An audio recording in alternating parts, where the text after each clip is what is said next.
Hello दोस्तों, स्वागत है आप सभी का आपके अपने वीआईपी क्लासेज में। आज अपन 10th क्लास का जो चैप्टर फर्स्ट चल रहा था रासायनिक अभिक्रिया समीकरण, इसको कंटिन्यू कर रहे हैं और इसको इस लेक्चर के अंदर कंप्लीट करने वाले हैं। तो देखिए, अपन ने अभी तक जो पढ़ा था उसके आगे का जो अपनी अभिक्रिया थी, अभी तक आपने इसको द्विविस्थापन अभिक्रिया पढ़ी थी, विस्थापन अभिक्रिया और द्विविस्थापन अभिक्रिया पढ़ी थी, है ना। द्विविस्थापन के अंदर आपने जाना था कि उसके अंदर आयन एक्सचेंज होते हैं। बात समझ में आ रही है ना, इलेक्ट्रॉन यानी प्लस और माइनस एक्सचेंज होते थे। अब अगली अभिक्रिया जो है अपने पास में वो है उपचयन एवं अपचयन अभिक्रिया। अब ये अभिक्रिया क्या है इसके बारे में देखेंगे। देखो, उपचयन एवं अपचयन, इसको अगर इंग्लिश में देखोगे तो इसको बोलेंगे ऑक्सीडेशन और अपचयन को बोलेंगे रिडक्शन। ऑक्सीडेशन का अगर आप वर्ड का मायने देखते हो, ऑक्सीडेशन ऑक्सीडेशन मतलब ऑक्सीजन का जुड़ना, रिडक्शन रिडक्शन का मतलब क्या होता है, कम होना। तो ऑक्सीडेशन के अंदर क्या होगा, यानी कि उपचयन में क्या होगा, ऑक्सीजन जुड़ेगी, और अपचयन जिसको रिडक्शन बोला जाता है इसको बोलेंगे इसमें ऑक्सीजन की कमी होगी। यही अभिक्रिया का सार है। अब ये अभिक्रिया क्या होती है इसके बारे में अपन ध्यान से देखेंगे। उपचयन, उपचयन यानी कि ऑक्सीकरण, इसका दूसरा नाम है ऑक्सीकरण। ऑक्सीकरण, बात समझ रहे हो ना।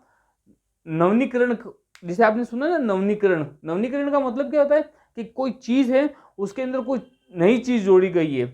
मान लीजिए कोई आपकी शॉप है, ठीक है ना, उस शॉप के अंदर कोई और चीज भी एडिट कर दी गई है जिसके अंदर नया माल ला करके रखा है उन्होंने, तो बोलेंगे उसका नवनीकरण किया गया है। ठीक है, तो यहाँ पे पहले से कोई अभिक्रिया है, पहले से कोई अभिक्रिया है, उसका नवनीकरण किया गया है यहाँ पे ऑक्सीकरण के जरिए से, ऑक्सीजन के जरिए से, तो वो कहलाएगी ऑक्सीकरण। उपचयन कहलाती है किसी रासायनिक अभिक्रिया के समय, कोई अभिक्रिया हो रही है रासायनिक अभिक्रिया, उस समय उसी टाइम जब किसी पदार्थ में, कौन सा पदार्थ, जो क्रियाकारक है, क्रिया के अंदर भाग ले रहा है ना, क्रियाकारक है, तो क्रियाकारक या पदार्थ में ऑक्सीजन की वृद्धि होती है या हाइड्रोजन की कमी होती है। जो अभिक्रिया चल रही है, अब अभिक्रिया के चलने के साथ में कोई क्रियाकारक है, आपस में क्रिया कर रहे हैं, और क्रियाकारक के बाद में किसी पदार्थ के अंदर ऑक्सीजन के अंदर वृद्धि हो जाती है। मान लो वहां पे ऑक्सीजन था ही नहीं, ठीक है, और वो क्रिया करने के बाद में जब वो वापस अपन को उत्पाद मिलेगा, उस उत्पाद के अंदर अपन को ऑक्सीजन मिलेगी। बात समझ में आ रही है ना। यहाँ पे अपन उदाहरण देखेंगे, सारी बात क्लियर हो जाएगी। पदार्थ में ऑक्सीजन की वृद्धि होती है या हाइड्रोजन की कमी होती है तो वे उपचयन अभिक्रिया कहलाती है। इसको आप उपचयन बोल लो या ऑक्सीकरण बोल लो, ऑक्सीडेशन बोल लो, ठीक है ना, ये सारी एक ही नाम है। अब देखो यहाँ पे Cu कॉपर है, Cu कॉपर होता है, ठीक है ना, कॉपर है और ये क्रिया कर रहा है ऑक्सीजन के साथ में। अब कॉपर को क्या करना है, कॉपर का चूरा लेना है, चूर्ण लेते हैं कॉपर का, ठीक है ना, उस चूर्ण को उष्मा दी जाती है, हीट दी जाती है, उसको जलाया जाता है कॉपर के चूर्ण को। जैसे ही कॉपर के चूर्ण को जलाया जाएगा तो वो ऑक्सीजन के साथ में क्रिया कर लेगा और उसके अंदर ऑक्सीजन एडिड हो जाएगी, उसके अंदर ऑक्सीजन मिल जाएगी।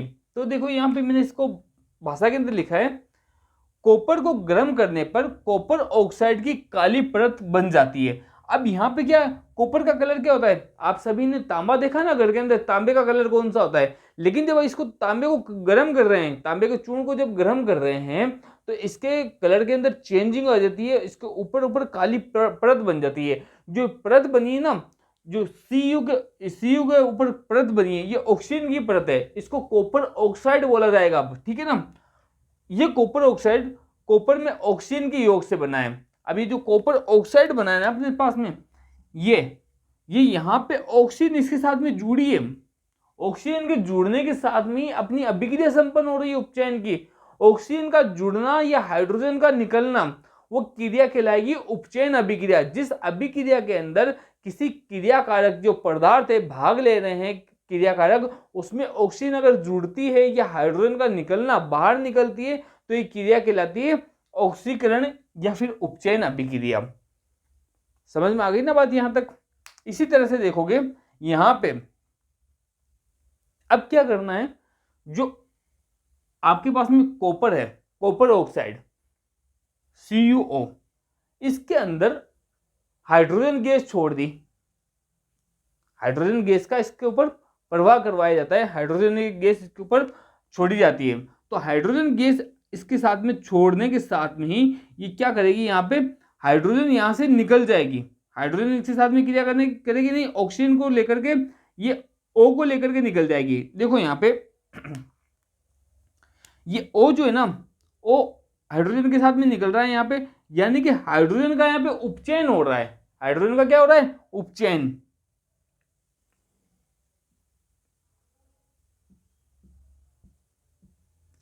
क्यों हो रहा है उपचयन, क्योंकि हाइड्रोजन के अंदर ऑक्सीजन जुड़ रही है, हाइड्रोजन के अंदर ऑक्सीजन जुड़ रही है, इसी वजह से इसका उपचयन हो रहा है। इसी तरह से मैग्नीशियम को देखोगे आप, मैग्नीशियम के रिबन को जलाया जाता है O2 की उपस्थिति में। अब अगर आप रिबन को जलाओगे तो ऑक्सीजन तो वायुमंडल में सब जगह उपस्थित है, ठीक है।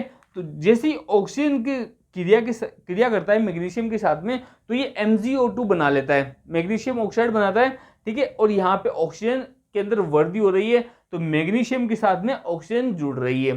ये क्रिया आपको यहां तक समझ में आ गई होगी। उपचयन का मतलब है ऐसी अभिक्रिया जिसके अंदर ऑक्सीजन की वृद्धि होती हो और हाइड्रोजन की कमी होती हो। बात समझ गए यहां तक।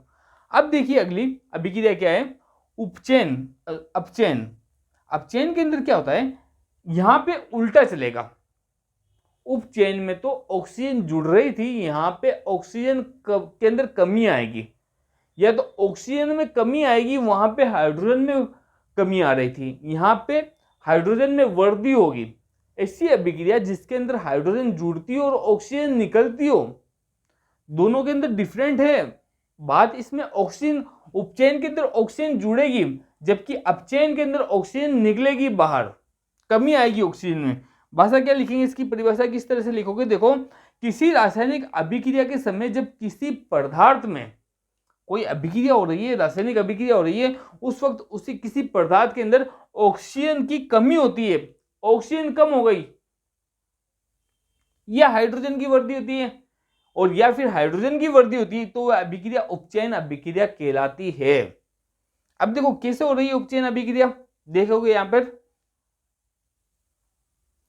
ZNO है, जिंक ऑक्साइड, ये कार्बन के साथ में क्रिया करता है, ठीक है। इसको उष्मा दी जाती है। अब यहां पे क्या होगा, जिंक अलग हो जाएगा और Cu अलग हो जाएगी। जिंक अलग हो रहा है, Cu अलग हो रही है, यानी कि इसमें से ZNO से O निकल रहा है बाहर, O बाहर निकल करके C के साथ में मिल रहा है। यहां पे O का क्या हो रहा है, अपचयन हो रहा है। O का हो रहा है अपने पास में अपचयन। बात समझ में आ गई ना यहाँ पे। इसी तरह से CuO है, कॉपर ऑक्साइड है, कॉपर ऑक्साइड में हाइड्रोजन गैस छोड़ी जा रही है।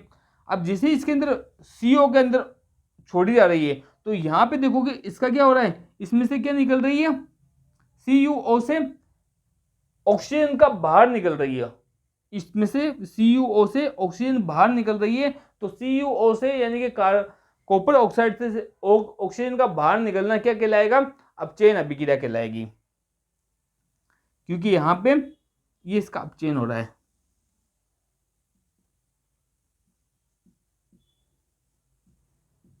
CuO का अपचयन हो रहा है, यहां से ऑक्सीजन बाहर निकल रही है, और इसकी वजह से ये अभिक्रिया क्या कहलाएगी, अपचयन अभिक्रिया कहलाएगी।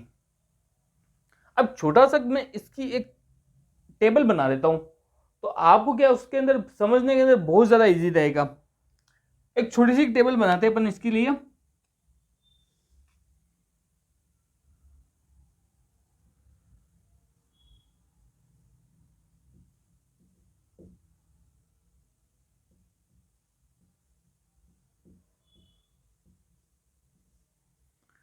ये परिभाषा थोड़ी सी बड़ी है ना, जितना अपन पढ़ रहे हैं ना ऑक्सीजन और हाइड्रोजन, इससे कुछ बड़ी है। इसके अंदर अपन इलेक्ट्रॉन भी जोड़ के चल रहे हैं।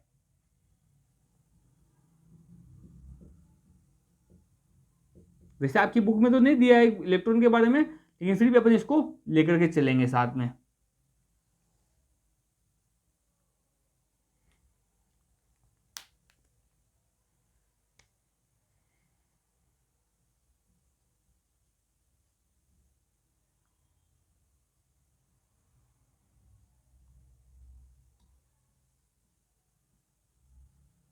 उपचयन और अपचयन।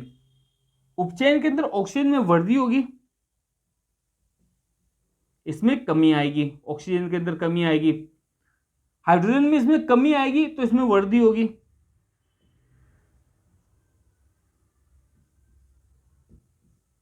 इसमें इलेक्ट्रॉन के अंदर वृद्धि होगी और इसमें इलेक्ट्रॉन में कमी आएगी अपचयन अभिक्रिया के अंदर। यहां तक बात आपको समझ में आ गई? सॉरी, इलेक्ट्रॉन की इसमें कमी होगी, उपचयन अभिक्रिया में इलेक्ट्रॉन की कमी होगी और इसमें वृद्धि होगी।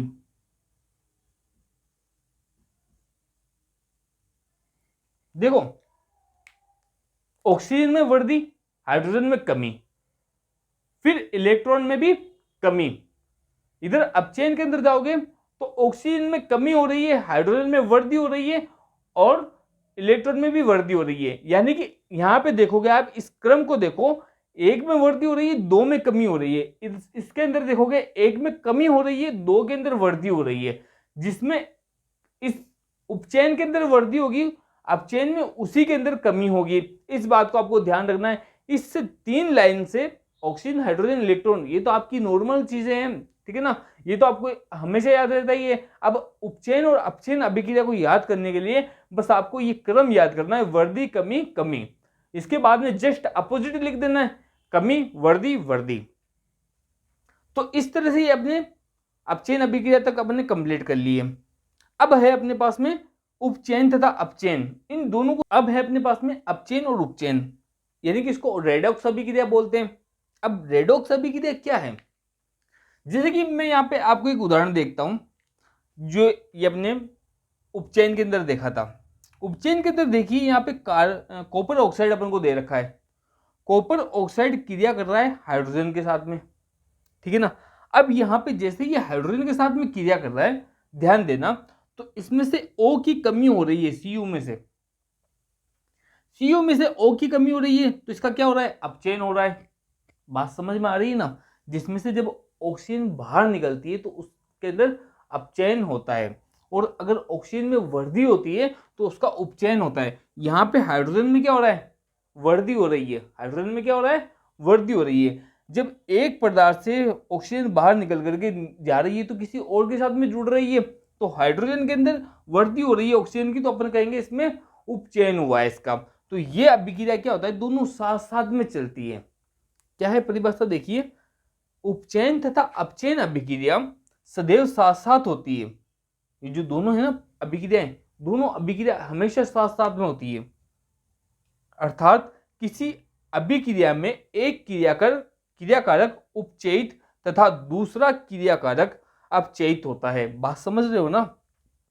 अब देखो यहां पे उपचयित कौन सा हो रहा है? इसका देखो, इसका हो रहा है उपचयन। हाइड्रोजन के अंदर ऑक्सीजन जुड़ रही है तो इसको अपन बोलेंगे इसका हो रहा है उपचयन। बात समझ में आ रही है ना? ये इसी के उदाहरण है, ठीक है ना। बुक के अंदर इसको अलग से लिखा हुआ है, मैं आपके लिए इसके अंदर ही जोड़ के बता रहा हूं आपको।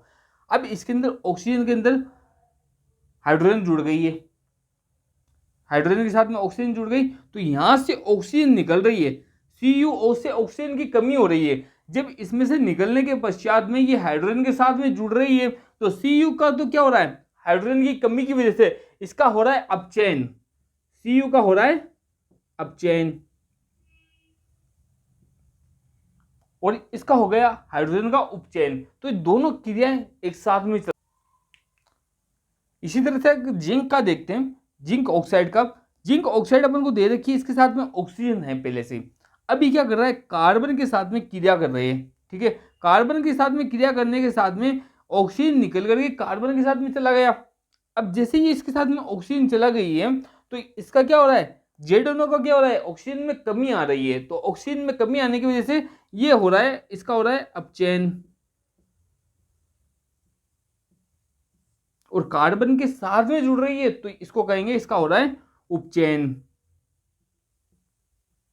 कार्बन में जुड़ने की वजह से इसका हो रहा है उपचयन। ये दोनों की अभिक्रियाएं साथ साथ में चलती हैं हमेशा। रेडॉक्स अभिक्रिया से आगे का जो पॉइंट है अपने पास में वो है संसारण का। संसारण क्या होता है? देखिए, अपने आसपास की वस्तु को देखते हैं, जो ठोस वस्तुएं हैं, तो उनके अंदर क्या होता है, कभी कभी कांट वगैरह लग जाते हैं, जिसको